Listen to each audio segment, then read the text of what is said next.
Ice clinked in her glass, melting faster than her will to stay afloat. Harper was exactly 24 hours away from eviction, sitting in a dive bar that smelled of stale beer and broken promises. She didn't want romance. She just wanted a stiff drink. Then a shadow fell over her table. A man with eyes like winter frost leaned in, smelling of rain and expensive cologne. He didn't ask her name. He just slid a massive diamond across the sticky wood and whispered, "Be my fiancée, now." The neon sign outside Miller's pub had a flicker that matched the thumping behind Harper's eyes. A dull, rhythmic ache. She stared at the glass in front of her. 2 ice cubes, a wedge of lime that looked like it had given up on life 3 days ago, and 3 fingers of cheap vodka. It tasted like failure. The kind of failure that coated the back of your throat and made your eyes water, sharp and unforgiving. She took another sip anyway. 3 hours ago, Harper had been an auditor for a mid-sized logistics firm. 2 hours ago, she had noticed a glaring discrepancy in the offshore accounts. A clumsy, stupidly arrogant trail of numbers that pointed straight to a massive laundering operation. 1 hour ago, she had brought it to her boss. 45 minutes ago, she was fired. No severance, no references. Just a quiet threat delivered by a man who didn't blink, telling her that if she ever looked at another spreadsheet in this city, she wouldn't have fingers left to type with. So here she was, drinking away the last $40 to her name on a rainy Tuesday night. She was too exhausted to cry. The cynicism had settled into her bones, heavy and cold. The world was rigged. The house always won. The door to the pub opened. A gust of wet, freezing wind swept through the room, cutting through the smell of fried grease. Harper didn't look up, but she felt the shift in the room. The low murmur of the 3 other patrons died instantly.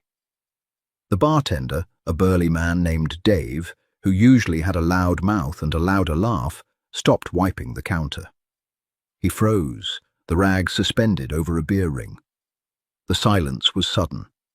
It was the heavy, suffocating quiet of a forest when a predator steps into the clearing. Harper kept her eyes on her glass. She wasn't a hero. She wasn't stupid. Whatever was happening, she wanted no part of it. Heavy footsteps crossed the sticky linoleum, deliberate, unhurried. They stopped right beside her stool. She smelled him before she looked up. It wasn't the smell of a dive bar regular. It was the scent of sharp rain, crisp wool, and something darker underneath. Leather and a faint, metallic trace of gunpowder. Harper finally turned her head. He was tall, wearing a tailored charcoal overcoat that probably cost more than her college education. His face was a study in hard angles and brutal symmetry. Jawline carved from granite, dark hair slicked back by the rain, and eyes the color of a bruised winter sky. He didn't look like a man who drank at Miller's. He looked like the man who owned the bank that held the mortgage on Miller's, and who was here to burn the place down for the insurance money. He looked at her, really looked at her. It wasn't a gaze that assessed her attractiveness. It was an appraisal, like she was a piece of real estate he was considering acquiring. "You're drinking well vodka on a Tuesday," he said. His voice was low, a gravelly baritone that vibrated over the ambient hum of the dying jukebox. "It gets the job done," Harper replied, her voice flat. She turned back to her glass. "If you're looking for a good time, buddy, you took a wrong turn at the financial district. I'm not interested." He didn't leave. Instead, he pulled out the stool next to her and sat down. He moved with a quiet grace that was deeply unsettling in a man of his size. "I'm not looking for a good time," he said. "I'm looking for a solution. Take an aspirin." "My problem isn't a headache. It's an inheritance." Harper let out a dry, humorless laugh. "Wow, let me get out my tiny violin for the rich guy." She picked up her glass, swirling the cheap liquor. "Go away. I've hit my quota for dealing with corrupt men in expensive suits today." That made him pause. For a fraction of a second, the cold mask cracked, revealing a flicker of genuine curiosity. "You lost your job today," he observed. It wasn't a question. Harper's grip on the glass tightened. "How do you know that? You're wearing a corporate blazer, but your ID badge is missing from the lapel. There's a clean square of fabric where it used to be. You have ink on your middle finger, meaning you were writing aggressively, probably packing up your desk. And you look like a woman who just realized the game is rigged." She stared at him, the alcohol fuzziness receding, replaced by a spike of adrenaline. "Who are you?" "My name is Vincent." He reached into his coat pocket. The bartender, still frozen across the room, visibly flinched. But Vincent didn't pull out a weapon. He pulled out a small black velvet box. He placed it on the sticky wood between them. With a flick of his thumb, he popped it open. Under the dim, flickering neon light, the diamond caught the glare and practically exploded with brilliance. It was massive, emerald cut, flawless, set in a band of cold platinum. It was the kind of ring that bought silence, the kind of ring that bought lives. Harper stopped breathing. She looked from the ring to his winter frost eyes. "I need a wife," Vincent said, his voice entirely devoid of emotion. "By tomorrow morning. My father passed away yesterday. His will stipulates that I cannot take control of the family holdings, the legitimate ones, unless I am married. If I am not, the assets go into a trust managed by my uncle, a man who will burn the empire to the ground out of spite." "So go find a socialite," Harper whispered, unable to look away from the stone. "A socialite comes with family ties, expectations, entanglements. I don't want a partner. I want a ghost. I want someone who has nothing, no one, and nowhere to go." He leaned in closer, the smell of rain and danger wrapped around her. "I want someone who understands a transaction." Harper swallowed hard. "You don't even know me." "I know you're desperate," Vincent said smoothly. "I know you need money. I will pay off your debts. I will put $1 million in a secure account in your name. We stay married for 1 year to satisfy the board. You ask no questions. You go to the events. You smile for the cameras. After a year, we divorce quietly. You walk away." It was insane. It was the plot of a bad movie. But the eviction notice in her purse was real. The threat from her boss was real. "What if I say no?" she asked. Vincent didn't blink. "I close the box. I walk out. You finish your vodka. And tomorrow, you pack your bags and sleep on the street." He wasn't threatening her. He was just stating facts. That was what terrified her the most.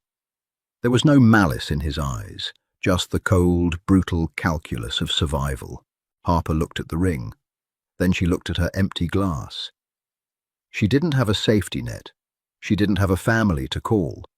She was falling, and this terrifying, dangerous man was offering her a parachute woven out of razor wire.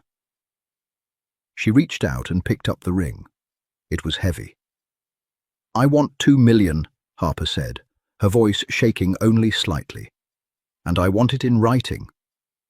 A slow, predatory smirk touched the corner of Vincent's mouth. It didn't reach his eyes. "Be my fiancée. Now." The transition from the grime of Miller's pub to the interior of Vincent's car felt like stepping onto another planet. It was a Mercedes Maybach, bulletproof, the windows tinted so dark they were practically black. The leather seats smelled like wealth and silence.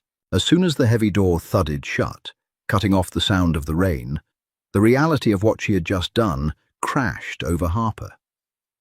She was sitting next to a man who likely ran a criminal syndicate, wearing a ring that cost more than she would make in a lifetime, speeding away from the only life she knew. Vincent sat beside her, staring straight ahead. He had barely spoken since she agreed. He made a single phone call, uttering 2 words. "It's done." "Where are we going?" Harper asked. Her voice sounded small in the spacious cabin. "My residence," Vincent replied, not looking at her. "My lawyers are waiting. We need to formalize the contract before the sun comes up." "You have lawyers working at 3 in the morning?" "I have lawyers who work when I tell them to work." The city blurred past the windows. The neon signs turned to towering skyscrapers, then to the quiet, tree-lined streets of an exclusive neighborhood where the houses were set far back from the road behind wrought-iron gates. The car glided through a set of massive gates that opened automatically, crunching over a gravel driveway before stopping in front of a sprawling, modern mansion of glass and black steel. It looked like a fortress. A man in a dark suit opened her door before she even reached for the handle. Harper stepped out into the freezing rain, pulling her cheap blazer tight across her chest. "Inside," Vincent commanded gently, putting a hand at the small of her back. The touch shocked her. It was heavy, warm and distinctly territorial. The interior of the house was aggressively sterile.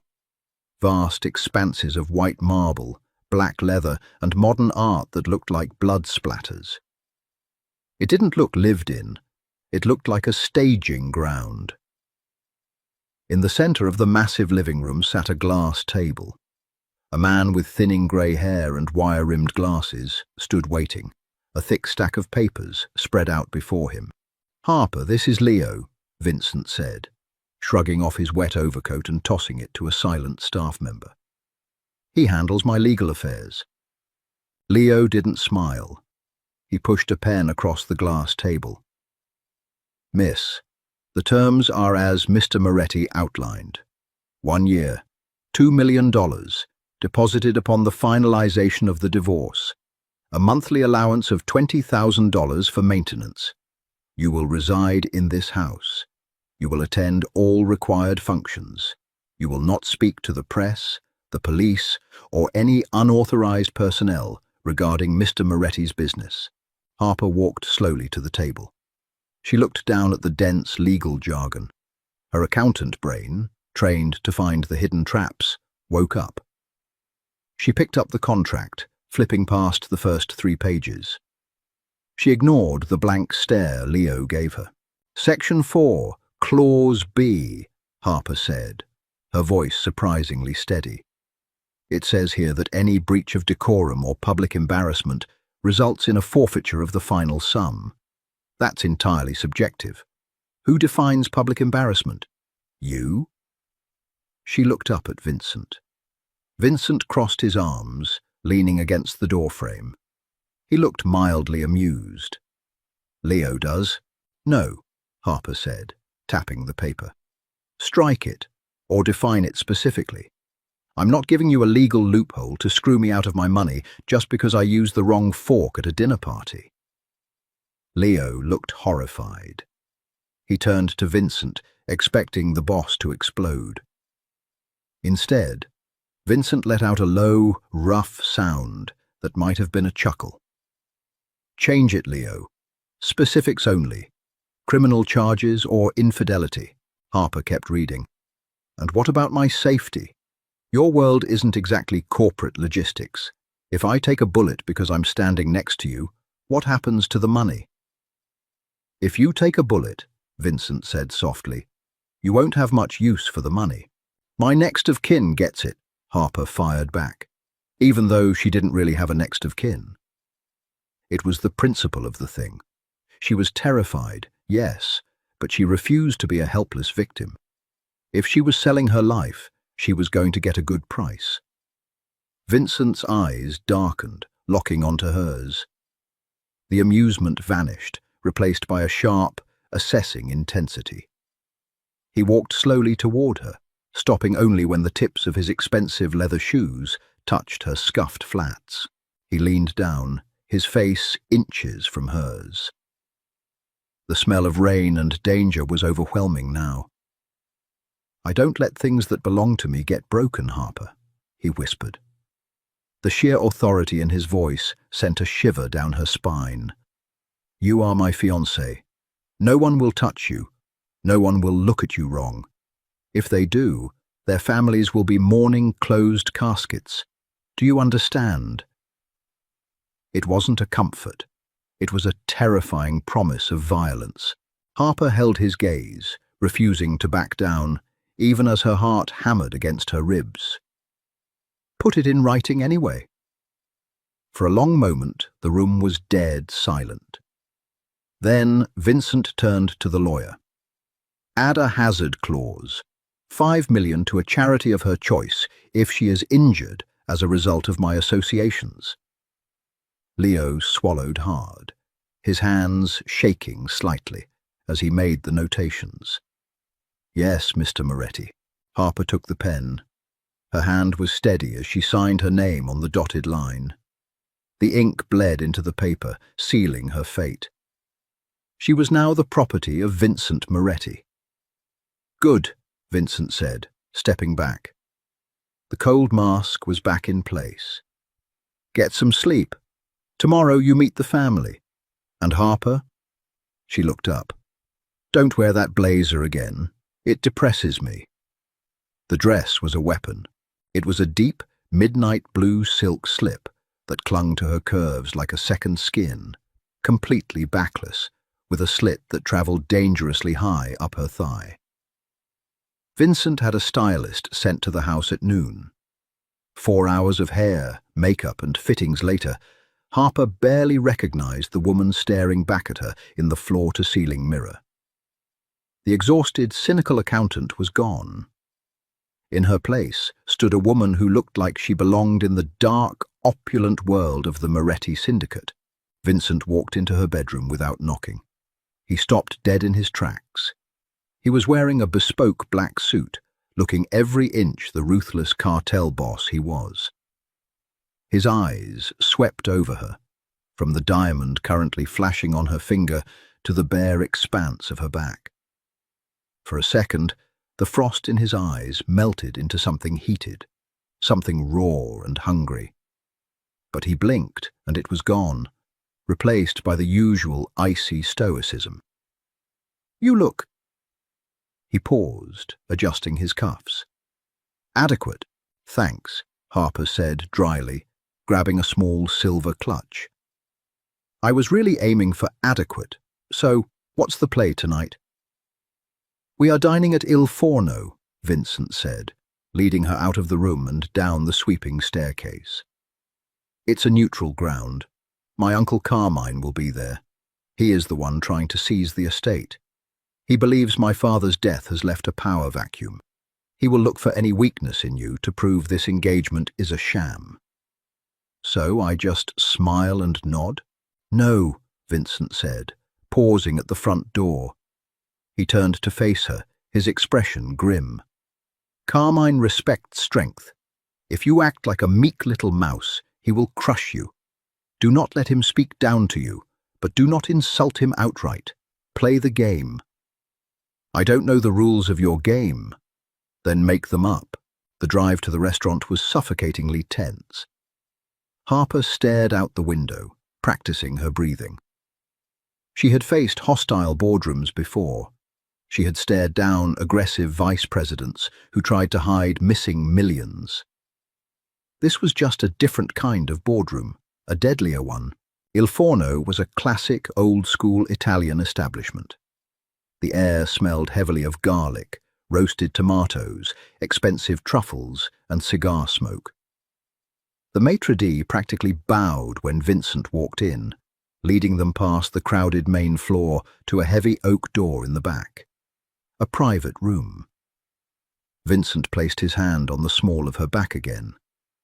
This time, Harper leaned into it slightly, anchoring herself against his solid frame. He pushed the door open. The room was dimly lit by a massive chandelier. Around a long mahogany table sat 5 men. They were older, with weathered faces, wearing expensive suits and heavy gold watches. The atmosphere was instantly oppressive. The conversation stopped the moment Vincent entered. At the head of the table sat an older man with silver hair and eyes that looked like dead coals. Uncle Carmine. "Vincent," Carmine said, his voice a gravelly rasp. He didn't stand up. "You're late. I was busy, Uncle," Vincent replied smoothly, pulling out a chair for Harper. He sat right next to her, their shoulders almost touching. "Traffic." "And who is this?" Carmine asked, his eyes raking over Harper with blatant disrespect. "Your new secretary." "This is my fiancée, Harper," Vincent said. The word fiancé hung in the air like a drawn sword. A younger man down the table, slicked back hair, arrogant smirk, snorted into his wine glass. "Fiancé? Come on, Vince. The old man hasn't been in the ground for 2 days, and you pull a fiancé out of thin air. We aren't idiots. How much did you pay her?" "Tony," Vincent's voice dropped an octave, the sound vibrating with lethal intent. "Speak carefully. You only have one tongue." Tony held his hands up in mock surrender, but his eyes were malicious. He turned to Harper. "So, Harper, tell me, what is it you do? What great empire does your family run that makes you a suitable match for the head of the Moretti family?" Harper felt the weight of 6 men staring at her, waiting for her to break, waiting for her to stutter. She felt Vincent tense beside her. She took a slow sip of her water. She set the glass down. She looked Tony directly in the eye. "I was an auditor for a logistics firm," Harper said, her voice clear, calm, and utterly devoid of intimidation. Tony laughed. "An accountant? Really? You married a bean counter, Vince?" "A bean counter," Harper interrupted, her voice cutting through his laughter like a scalpel. "Who knows how to read a ledger? For instance, I'm aware of the current bottleneck in the East Coast shipping routes, specifically the docks in Baltimore. The ones you manage, Tony, isn't it?" Tony's smile vanished. "What about them?" "Well," Harper leaned forward, folding her hands on the table. "Given the volume of imports coming through Sector 4, your overhead costs are roughly 30% higher than the industry standard. A blind man could see that the fuel expenditures don't match the mileage logs. Either your truck drivers are taking the scenic route across the Atlantic, or someone is skimming roughly $400,000 a quarter off the top and hiding it in bloated maintenance invoices." The room went deathly silent. You could hear a pin drop. Tony turned pale, his eyes darting to Carmine, who was suddenly looking at his nephew with murderous intent. I don't know what you're talking about," Tony stammered. "It's basic math," Harper said pleasantly, leaning back in her chair. "But then again, I'm just a bean counter. What do I know?" Under the table, out of sight of the men, Vincent's large, warm hand clamped down over her knee. He squeezed it once, a heavy, grounded pressure. It was an anchor. It was approval. Carmine slowly turned his gaze from Tony to Harper. The disrespect was gone, replaced by a cold, calculating respect. "She has teeth," Carmine murmured to Vincent. "She does," Vincent agreed softly, picking up his wineglass. He looked at Harper, a rare, genuine ghost of a smile playing on his lips. "That's why I'm marrying her." For the first time since she had walked into that dive bar, Harper realized she wasn't just a pawn in this game, she was a player. And the man sitting next to her wasn't just a monster. He was a shield. The dinner had just begun, but the war for the empire was officially on. The silence in the Maybach on the ride back to the estate was heavy. Not the suffocating, tense silence of their first ride, but something denser. It was the quiet of a bomb squad walking away from a diffused wire. Harper kept her eyes pinned to the rain streaking the tinted glass. Her heart was beating so hard it felt like a bruised knuckle rapping against her ribs. She had just accused a made man of stealing from his own family. She didn't know the specifics of Mafia hierarchy, but she knew corporate retaliation. Usually it meant a severance package and a gag order. Here, it likely meant a shallow grave off the interstate. Vincent poured a measure of scotch from the crystal decanter hidden in the armrest console. He didn't offer her any. He drank it neat, staring straight ahead. "You made an enemy tonight," Vincent said. His voice was flat, betraying no emotion. "I pointed out a statistical anomaly," Harper replied, refusing to look at him. She rubbed her arms. The adrenaline was crashing, leaving her cold and acutely aware of the thin silk of her dress. "Math doesn't have a vendetta. Tony does. He is petty, violent, and currently humiliated in front of the only man who keeps him breathing." Vincent turned his head, his winter frost eyes pinning her to the leather seat. "Why did you do it?" Harper finally looked at him. "Because Carmine was looking at me like I was a disposable piece of trash. And because you told me not to play the mouse." "I told you not to let him speak down to you. I didn't tell you to gut his nephew at the dinner table. Would you rather I sat there and let him pull the thread on this fake engagement until the whole sweater unraveled?" Harper snapped, the exhaustion finally eroding her polite filter. "I did my job, Vincent. I secured the asset being you." Vincent didn't yell. He didn't reprimand her. He simply watched her with that unnerving, predatory stillness. Then he reached over. Harper flinched, bracing for violence. Instead, Vincent's hand brushed past her shoulder. He grabbed the heavy cashmere blanket neatly folded on the seat behind them and pulled it over her lap.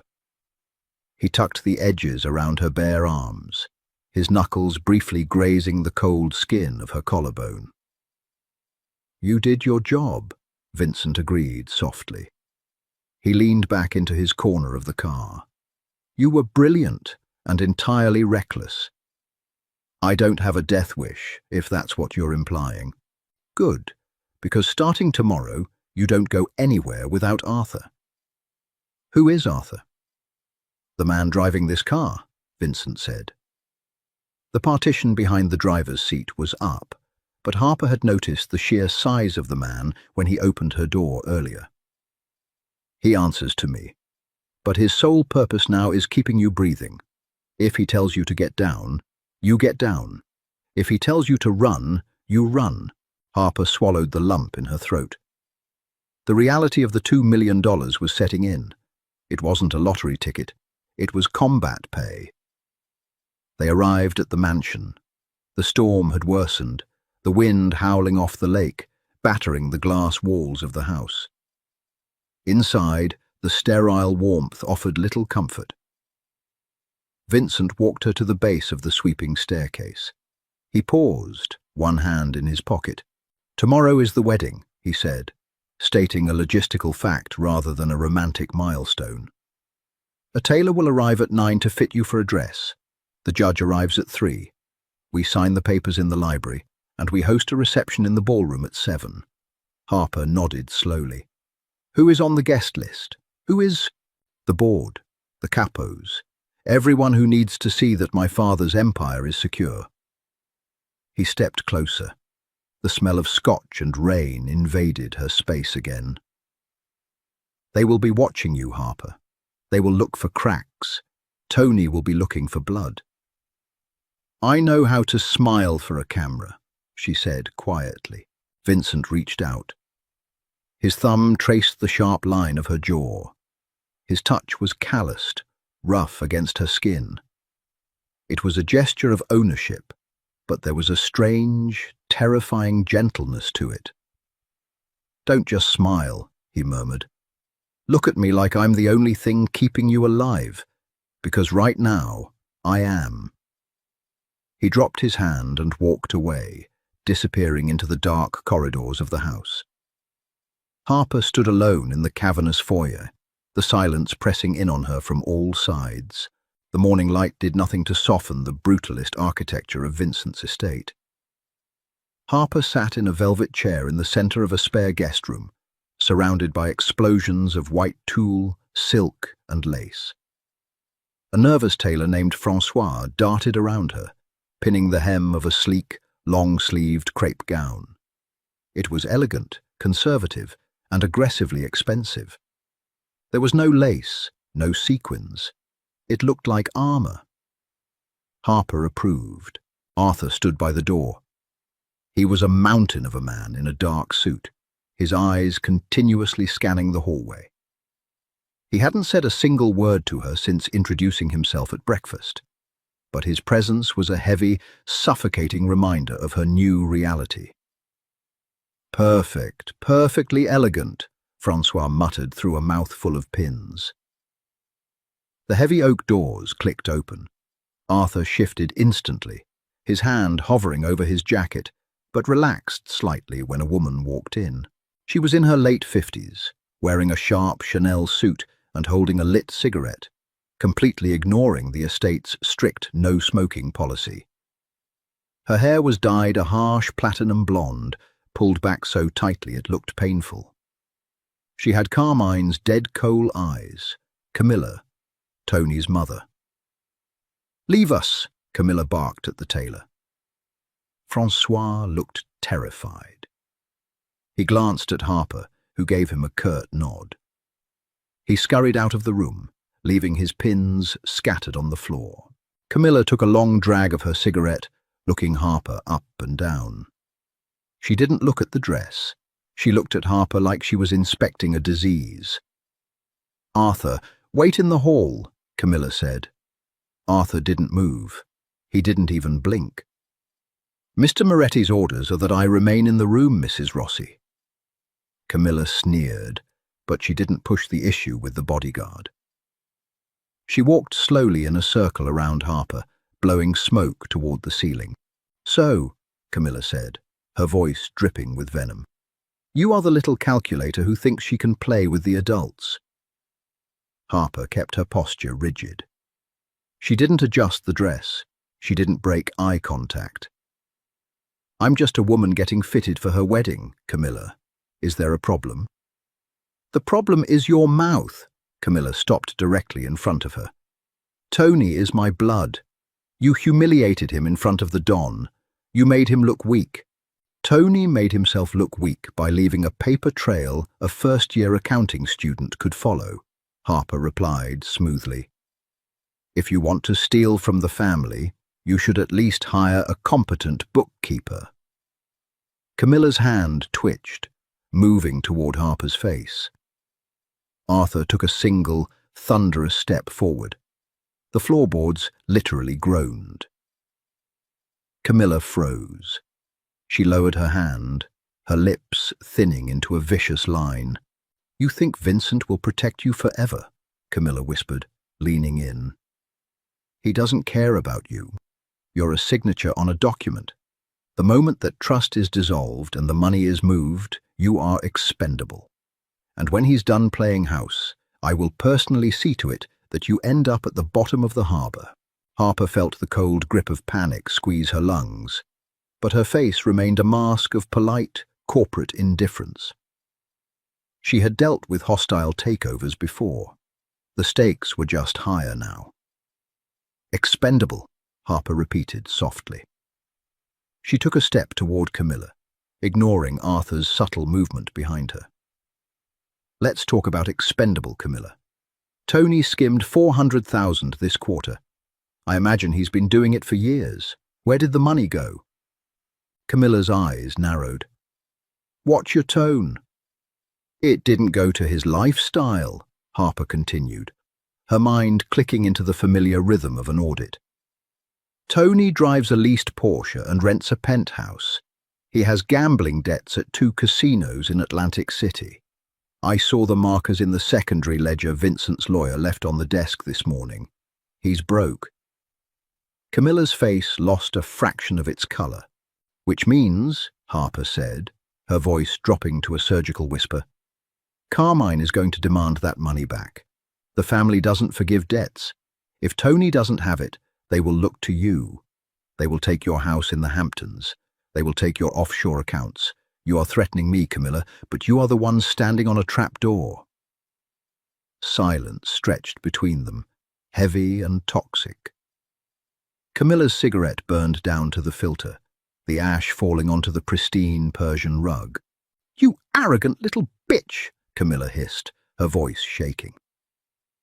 "Enjoy the reception tonight," Harper said, turning her back on the woman and looking at herself in the mirror. "I hear the champagne is excellent." Camilla spun on her heel and marched out of the room, slamming the heavy doors behind her. Harper stood completely still for 10 seconds. Then her knees buckled. Arthur moved with surprising speed, catching her elbow before she hit the floor. He righted her, his grip firm and impersonal. "Breathe, Miss Harper," Arthur said. His voice was a deep, rumbling baritone. Harper took a ragged breath, pressing a hand to her chest. She looked up at the giant of a man. "Did I just sign my own death warrant?" Arthur looked at the door, then back down at her. A faint, grim smile touched the corner of his mouth. "No, ma'am, but you definitely ruined her morning." The library of the Moretti estate was a room built for intimidation. 2-story walls of dark mahogany bookshelves, a massive marble fireplace roaring with heat, and rain lashing aggressively against the floor-to-ceiling windows. It was 3 o'clock. Harper stood by the fireplace. The crepe dress fit flawlessly, an elegant shield against the cold stares of the room. She held a small, tight bouquet of white calla lilies. They looked like funeral flowers. There were only 6 people in the room. The judge, an older man sweating profusely under the weight of his task. Leo, the lawyer, clutching a leather briefcase. Arthur, standing by the door. Carmine, sitting in a leather wingback chair, his dead eyes fixed on the proceedings. And Vincent. Vincent wore a charcoal 3-piece suit that looked cut from the night sky. He looked lethal. He stepped up beside her, smelling of petrichor and bergamot. He didn't look at her as the judge began speaking. The ceremony was devoid of romance. It was a transaction read aloud in legal statutes. There was no mention of love, no poetry about 2 souls intertwining. It was a transfer of status, a locking of assets. "Do you, Vincent Moretti, take this woman?" "I do," Vincent said. His voice was a flat, unyielding command. "And do you, Harper?" Harper stared at the judge. She felt the weight of Carmine's gaze boring into the side of her head. She thought of her eviction notice. She thought of Camilla's threat. She thought of the $2 million. "I do," Harper said. Her voice didn't shake. Vincent turned to her. He produced a simple, thick platinum band. He took her left hand. His grip was warm, his fingers strong and calloused. He slid the ring onto her finger, pushing it up against the massive diamond he had given her in the bar. "By the power vested in me," the judge stammered, wiping his brow, "I pronounce you husband and wife. You may kiss the bride." This was the variable she hadn't accounted for.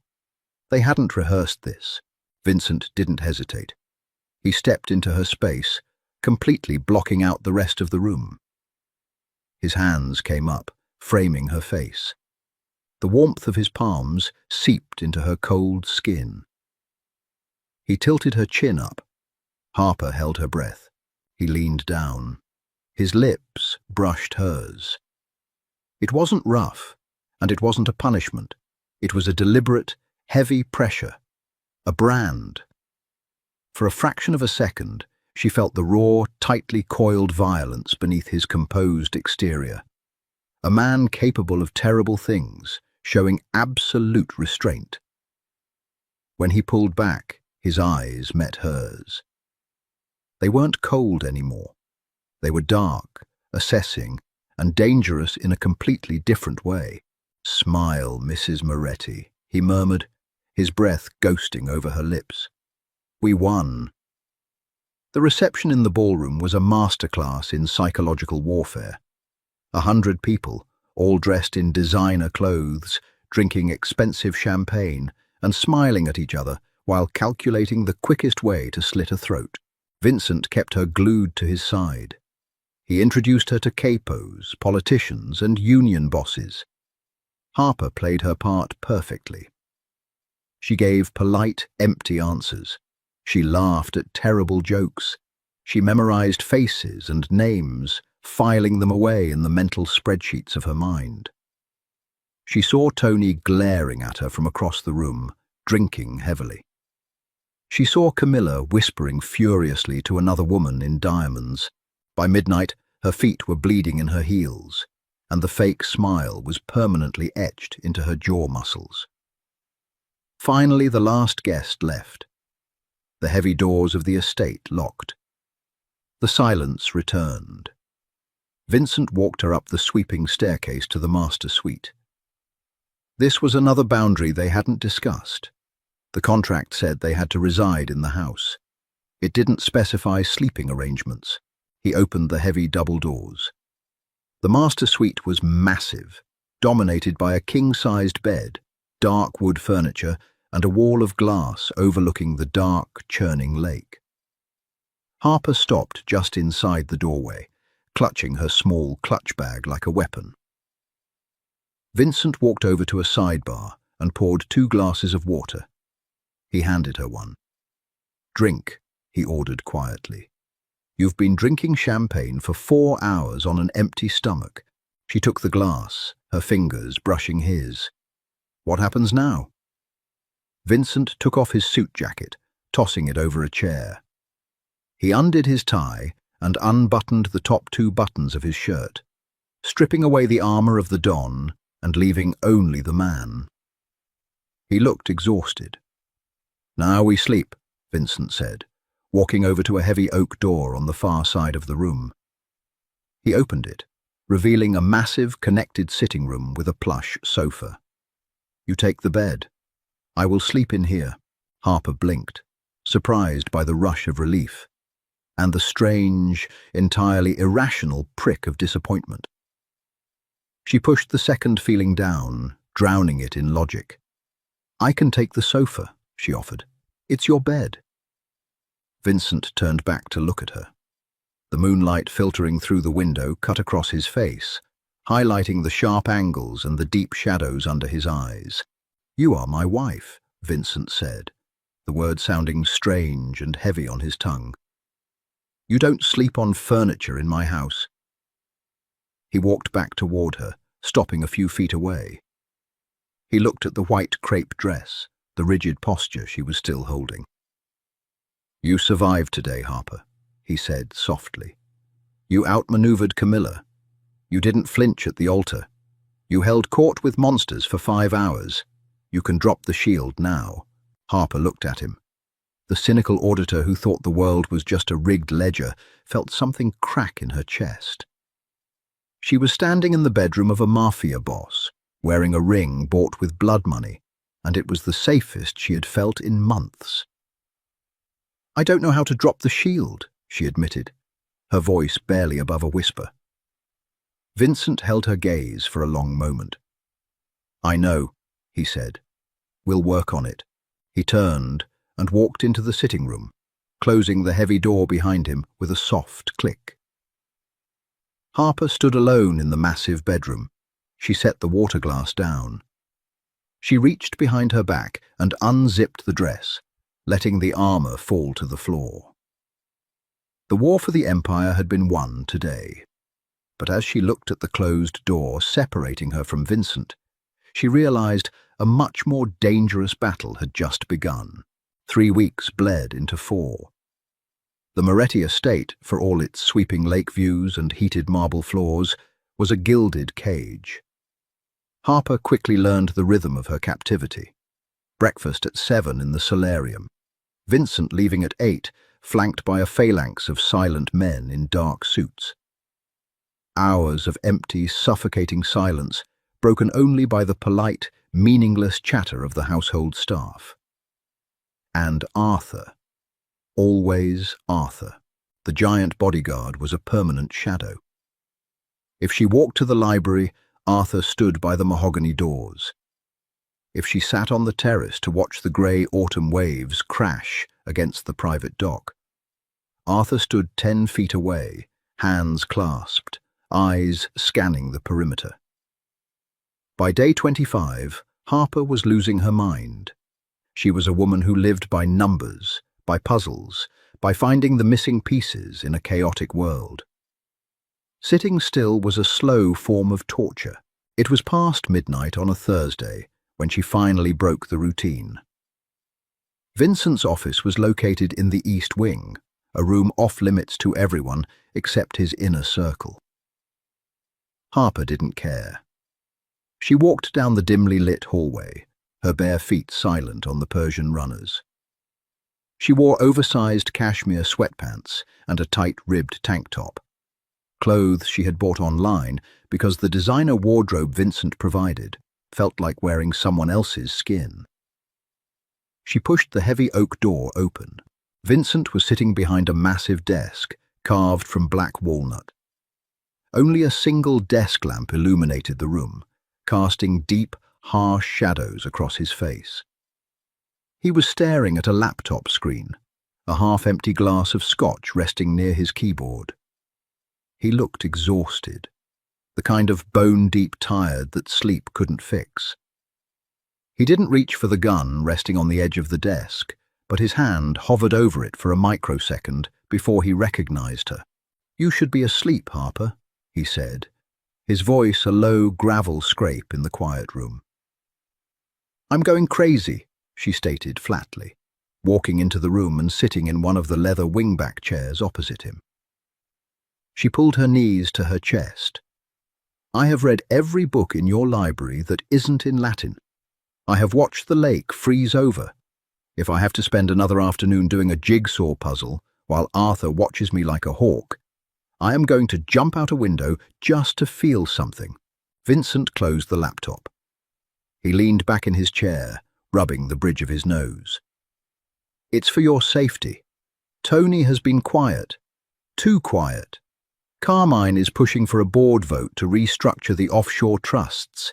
It is a delicate time." "I know it's a delicate time," Harper said. "That's why you need me." Vincent opened his eyes. The winter frost gaze locked onto hers. "I am paying you to be my wife, to smile, to exist. You're paying me because I have a brain," Harper countered, dropping her legs and leaning forward. "Vincent, you look like a man trying to plug a dam with his fingers. You inherited an empire built on blood and bribes, and your uncle is actively trying to bankrupt it from the inside out so he can take over the scraps. I am an auditor, a damn good one. Let me look at the books." Silence descended on the room. It was thick, heavy with the unspoken rules of the world she had married into. Wives didn't look at the books. Wives didn't ask questions. "The ledgers are not corporate spreadsheets, Harper," Vincent said softly. His tone wasn't condescending. It was a warning. "They document felonies, extortion, money laundering. If you look at them, you cross a line. You are no longer just a civilian playing a part. You become an accomplice." "I took $2 million to marry a mob boss," Harper said, her voice deadpan. "I think the civilian ship sailed the night I signed the marriage license." Vincent stared at her for a long, agonizing minute. The tension hummed in the air between them, electric and sharp. Slowly, deliberately, he reached out and turned the laptop to face her. "Read-only access," Vincent said. "Folder marked Chesapeake. Start with the shipping manifests from the last 3 quarters. Harper stood up and walked around the desk. There wasn't a second chair. Vincent didn't move to get one. Instead, he simply pushed his chair back a few inches, making space for her to stand beside him. She leaned over the desk, her arm brushing his shoulder. The scent of bergamot and scotch enveloped her. She ignored the sudden spike in her heart rate and focused on the screen. The numbers cascaded down the monitor. It took her exactly 14 minutes to find the rot. Here. Harper pointed a slender finger at the screen, tapping a column of dates. Look at the lag times. The cargo ships from Genoa dock in Baltimore on the 3rd of the month, but the warehouse inventory isn't logged until the 7th. 4 days of missing time. Vincent leaned in, his chest pressed lightly against her arm. He was so close, she could feel the heat radiating off him. Customs delays. The port authority is notoriously slow. No. Harper shook her head, her mind clicking into its purest, most analytical state. Customs logs are public. I checked them yesterday out of boredom. The ships clear customs in 24 hours. For 3 days, that cargo sits in a blind spot. And look at the fuel expenditures for the local trucking routes during those exact 3 days. She scrolled down, bringing up a secondary spreadsheet. It spikes by nearly 40%. They aren't just letting the cargo sit, they're moving it, off the books, repackaging it, hiding the high-value contraband, and routing it through dummy corporations before bringing the legitimate goods to your warehouses. Vincent was perfectly still. Who? The trucking contracts are signed by a company called Apex Logistics. Run it. Vincent's fingers flew across the keyboard. A corporate registry file popped up.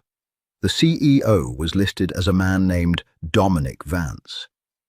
I don't know him, Vincent said, a dangerous edge creeping into his voice. Look at the registered address, Harper instructed. Vincent highlighted the address. He froze. It was a commercial property in the financial district, a property owned by a holding company that Vincent's father had deeded to Carmine 10 years ago. It's not Tony, Harper whispered, the gravity of the discovery settling over them. Tony skimming 400,000 was just a distraction, a sloppy mistake by an arrogant kid. Carmine is bleeding you dry. He's intercepting the most lucrative shipments, selling them off-market, and starving your legitimate cash flow. He wants you to default on the union payouts next month. When you do, the capos will lose faith in you, and he steps in as the savior. Vincent slowly closed the laptop. The quiet click sounded like a gunshot in the silent room. He didn't yell. He didn't break anything, but the air around him dropped 10 degrees. He was terrifying in his stillness. This was the Don. This was the man who ordered men to disappear. He turned his head to look at her. They were inches apart. You found in 14 minutes what my accountants have missed for 6 months, Vincent said. His voice was a soft, deadly murmur. Your accountants are terrified of you, Harper replied, refusing to back away from his intense gaze. They only look where you tell them to look. I don't. Vincent raised a hand. His knuckles brushed against her cheek, tucking a stray piece of hair behind her ear. His touch was burning hot against her cold skin. It wasn't the possessive, theatrical touch from the wedding. It was something else, something terrifyingly genuine. You are a very dangerous woman, Harper, he breathed. I'm an auditor, she corrected softly. I just follow the math. The math, Vincent said, standing up. He was inches taller than her, imposing and absolute. Just got us a war. The war didn't start with explosions. It started with an invitation. 4 days after Harper unraveled the Chesapeake ledger, an embossed envelope arrived at the estate. Carmine was hosting a charity gala at the Grand Hotel downtown. Attendance for the head of the Moretti family and his new bride was not optional. It was a public test of unity. Declining would show weakness. Vincent spent the intervening days ruthlessly severing Carmine's supply lines, using Harper's data to systematically dismantle the dummy corporations. The retaliation was inevitable. They both knew it. Harper sat in the back of the Maybach, the heavy cashmere blanket draped over her lap. She wore a floor-length emerald green gown that cost more than a car. Vincent sat beside her in a stark black tuxedo. His posture was rigid, his eyes scanning the rainy city streets through the tinted glass. Arthur was driving. In the passenger seat sat a new addition, a wiry, silent man named Silas, who carried 2 custom Glocks under his jacket. "You stay by my side," Vincent ordered, not looking at her. "You do not eat or drink anything that I haven't handed to you. If I touch the small of your back twice, you walk immediately to Arthur, no questions asked." "Understood," Harper said. Her throat was dry. They were navigating the narrow, winding streets of the old industrial district, a shortcut Arthur used to avoid the congested highway. The rain was coming down in sheets, turning the streetlights into blurry halos. It happened in the span of 3 seconds. A heavy garbage truck, completely dark, suddenly reversed out of a blind alley directly into their path. Arthur slammed on the brakes. The Maybach's massive tires shrieked on the wet asphalt, the anti-lock brakes violently shuddering as the car skidded to a halt inches from the truck's steel bumper. "Ambush!" Arthur roared. Before the word fully left his mouth, a black SUV slammed into the rear of the Maybach, jarring them violently forward. Harper's head snapped back against the headrest, her teeth clicking together. Vincent moved with terrifying speed. He unclipped his seatbelt and launched his body over hers, pressing her down into the leather seat. "Get down and stay down," he barked. The first gunshot shattered the illusion of safety. It didn't penetrate the bulletproof glass, but it struck the window directly above Harper's head with a deafening, echoing crack, leaving a massive spiderweb of white fractures. More bullets followed, a relentless, hammering hail of lead against the reinforced chassis. "3 shooters, right side," Silas yelled from the front, racking the slide of his weapon. "Drive through it, Arthur," Vincent commanded, his arm a heavy, unyielding shield across Harper's torso. "Transmission is shot. The rear impact took the axle," Arthur yelled back. The engine revved uselessly, a high-pitched whine that signaled their doom. They were boxed in. A sitting duck, Harper pressed her face into the cold leather. Panic, cold and sharp, threatened to paralyze her. This was the reality of the $2 million. This was the hazard clause. She closed her eyes, trying to block out the deafening roar of gunfire. "Think," she ordered herself. "Panic kills. Math saves." She forced her eyes open. She looked at the dashboard. She looked at the street outside through the fractured glass. "Vincent!" she yelled over the noise. He didn't look down. He had a weapon drawn now, waiting for the inevitable moment the armor failed. "Stay down, Harper." "Vincent, listen to me." She grabbed his wrist, digging her nails into his skin. "The truck in front, it's empty. It's a blockade, not a firing position. The shooters are all in the alley to the right." "And?" Vincent demanded, his eyes fixed on the crumbling window. "And Arthur's side is clear," Harper yelled. "The left side of the street is a construction zone. There's a temporary chain-link fence. Behind it is the subway maintenance access." She had memorized the city grid years ago for logistical routing. It was useless trivia until right now. "If we bail out the left, we can drop into the tunnels. They can't follow us with cars." Vincent looked at Arthur. "Is the left side clear?" Arthur checked the mirrors. "Clear, boss, but the glass won't hold another 30 seconds. Vincent looked down at Harper. His eyes were wild, stripped of all the cold, aristocratic polish. He looked like a wolf cornered in a trap. "When I say go," Vincent said, his voice dropping into a deadly calm, "you climb over my seat, out Arthur's door, and you run for that fence. You do not stop. You do not look back." "I'm not leaving without you," Harper said. The words slipped out before she could stop them. They were entirely irrational. He was a Mafia boss. He was her employer. But as she looked at him, shielded by his body, she realized she meant it. Vincent's jaw locked. "You will do exactly as I say." The window on the right side began to bow inward, the integrity of the ballistic glass failing under concentrated fire. "Now!" Vincent roared. Silas kicked his door open and laid down a deafening barrage of suppressing fire over the hood of the car.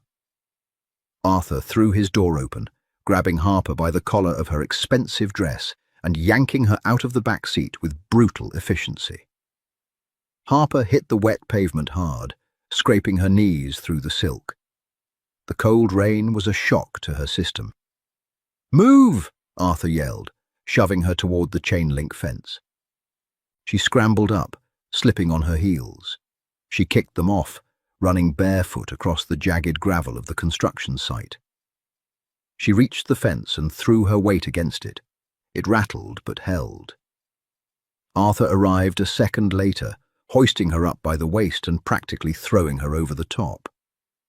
She landed in the mud on the other side, gasping for air.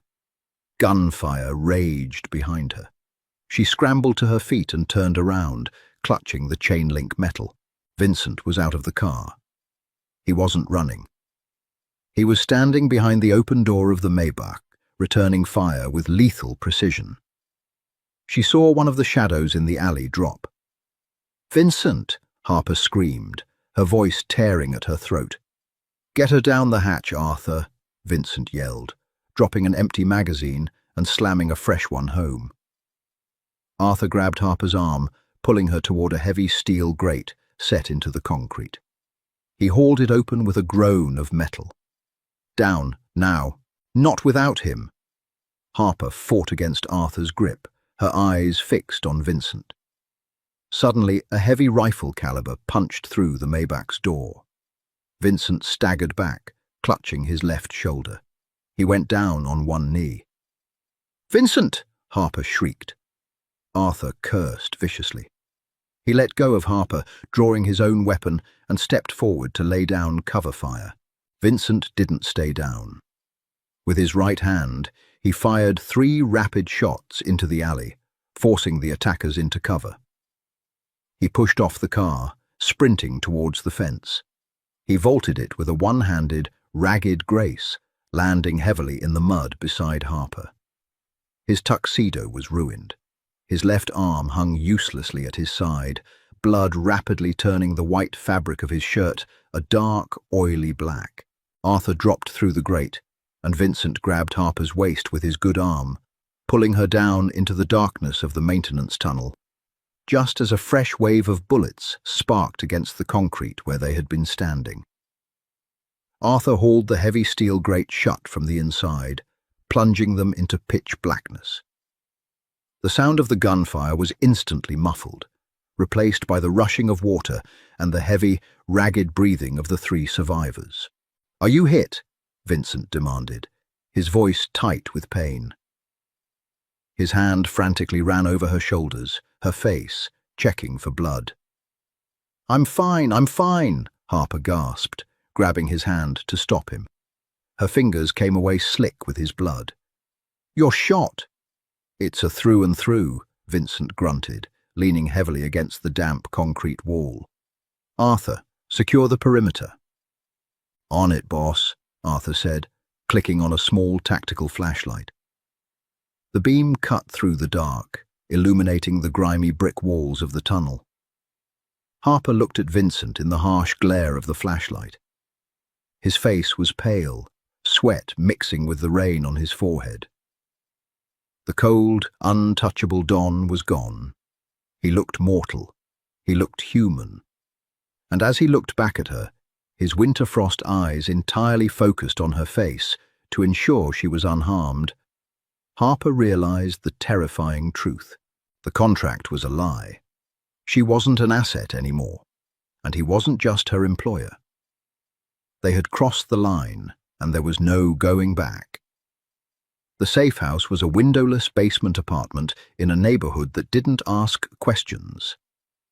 Arthur had navigated them through the subterranean maze for an hour before they emerged into a garage. It was 3 a.m. Arthur was in the other room, making encrypted calls to Marshal Vincent's loyalists. Silas was dead, left behind in the rain. The war had officially escalated from boardrooms to the streets. Harper sat on the edge of a worn mattress. She was still barefoot, her emerald dress ruined with mud and blood. Vincent sat in a wooden chair under a single, harsh bulb. His jacket was gone, his shirt was unbuttoned, exposing a muscular chest marred by old scars and the fresh, ragged hole in his left shoulder. Harper had just finished wrapping it with gauze and pressure tape from the Safehouse medical kit. Her hands, which had been so steady tying off the bandage, were now trembling uncontrollably. The adrenaline had finally burned out, leaving nothing but shock. She walked over to the small sink and scrubbed his blood off her hands. The water ran pink, then clear. "You did well today," Vincent said. His voice was tired, but the gravelly depth was returning. "You kept your head. You found the exit." Harper turned off the water. She leaned against the sink, gripping the porcelain edge. "Silas is dead." Silas knew the risks. He was compensated for them. "Compensated," Harper repeated, a bitter, hollow laugh escaping her lips. "Right. The hazard clause. 5 million to a charity of my choice if I catch a bullet." She turned to face him. "Is that what this is to you? Just numbers on a ledger?" Vincent watched her, his expression unreadable. "It is what we agreed upon. A transaction." "A transaction." Harper walked toward him, the fear and exhaustion boiling over into anger. "Carmine tried to execute us in the street, Vincent. You threw your body over mine. You took a bullet meant for the passenger compartment. Was that in the contract? Clause 7. The CEO must use himself as a human shield." Vincent didn't flinch. "You are my wife. I protect what belongs to me." "I don't belong to you," Harper yelled, the sound echoing off the concrete walls. "I belong to a piece of paper in your lawyer's briefcase. In 11 months, I pack my bags, I take my money, and I disappear. That's the deal." Vincent stood up. The sudden movement made him wince, but he ignored the pain, closing the distance between them until he was towering over her. The air in the small room suddenly felt completely devoid of oxygen. "Is that what you want?" Vincent asked softly. The dangerous, raw intensity from the alley was back in his eyes. "Do you want to disappear, Harper?" Harper looked up at him. She wanted to say yes. She wanted to say she wanted her boring, safe, cynical life back. But she thought about the emptiness of her apartment. She thought about the way he had looked at her in the tunnel, frantic and terrifyingly human. "I want," she started, her voice breaking. "I want to know what the hell is happening to me."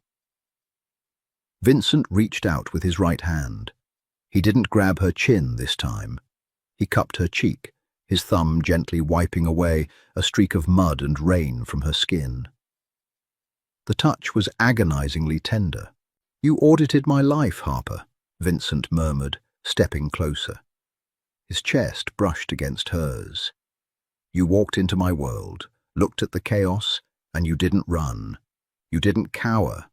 You stood at a table full of monsters and bared your teeth." He leaned down, his forehead resting against hers. His breath was warm against her lips. "The contract is void," he whispered. Harper's breath hitched. "Void?" "It requires me to keep you safe," Vincent said, his voice a low vibration that she felt in her own chest. "I failed tonight, and it requires you to be a ghost. You aren't a ghost. You are the only real thing in my entire life." He didn't wait for her to process it. He closed the remaining distance and kissed her. It wasn't the calculated, branded kiss of the wedding day. It was desperate. It was hungry. It was a man who had stared death in the face and realized what he stood to lose. Harper gasped against his mouth, her hands instinctively coming up to grip his uninjured shoulder. The kiss was a collision. It was heat and rain and the metallic taste of adrenaline. She kissed him back with equal ferocity, pouring all her fear, her cynicism, and her undeniable, terrifying attraction into the contact. Vincent groaned, his arm wrapping around her waist, pulling her flush against his solid frame. The cold basement, the war outside, the blood, it all vanished, reduced to the burning point of contact between them. He pulled back just enough to look at her, his eyes dark with a possessive fire that had nothing to do with contracts or empires. "No more timelines," Vincent commanded softly, his lips brushing hers as he spoke. "No more running. You stay with me. You build this empire with me, and we burn Carmine to the ground together. Deal?" Harper looked at the dangerous, broken, magnificent man holding her. The cynical auditor was dead, buried in the mud of the construction site. The woman standing here was a queen ready to claim her throne. She reached up, tangling her fingers in his dark hair, and pulled his mouth back down to hers. "Deal," she breathed. "The ink on the contract is gone, but the blood on the ledger is just beginning to dry." Harper started as a cynical pawn looking for a payout, but she's just evolved into the queen of the most dangerous empire in the city. Will her sharp mind and Vincent's ruthless power be enough to dismantle Carmine's forces? Or will their new, fiery connection be the weakness that gets them both killed? If you want to see how this Mafia war ends, smash that like button, share this with every romance lover you know, and hit subscribe right now. The finale is going to be explosive, and you won't want to miss it.